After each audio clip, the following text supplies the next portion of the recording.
Bonjour à tous et bienvenue à l'écoute du podcast Le fraudeur, le hacker et vous, où comme le titre l'indique, nous allons parler de comment nous protéger en ligne dans notre vie quotidienne. Je suis Alexandre Pluvinage, votre hôte, je suis expert en sensibilisation à la lutte contre la fraude et la cybercriminalité et j'ai eu envie de créer ce podcast afin de partager avec vous tous les trucs et astuces qui vont vous permettre d'avoir les bons réflexes, ceux qui vont rendre vos activités en ligne privées ou professionnelles plus sûres. Alors si vous êtes prêts, eh bien allons-y.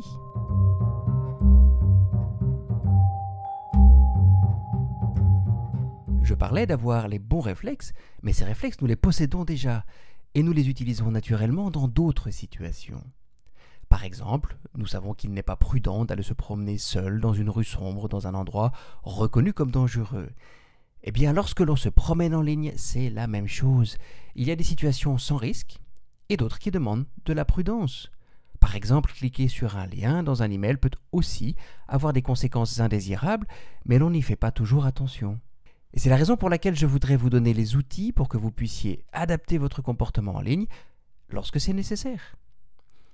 Et d'ailleurs, ce podcast n'est pas destiné à des spécialistes, mais à vous qui utilisez Internet pour votre plaisir ou pour votre travail, qui possédez un ordinateur, un smartphone ou même une tablette, qui partagez de l'information sur Internet via vos médias sociaux ou qui effectuez des achats en ligne.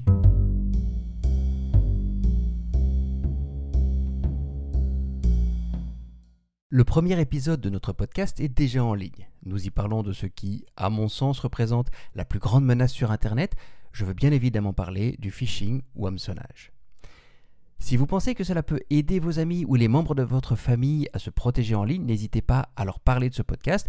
Et puis vous pouvez évidemment vous abonner à mes podcasts et activer les alertes pour rester informé de la publication des prochains épisodes. Je vous souhaite une très agréable journée, prenez soin de vous et des vôtres, et à très bientôt dans le prochain épisode du fraudeur, le hacker et vous.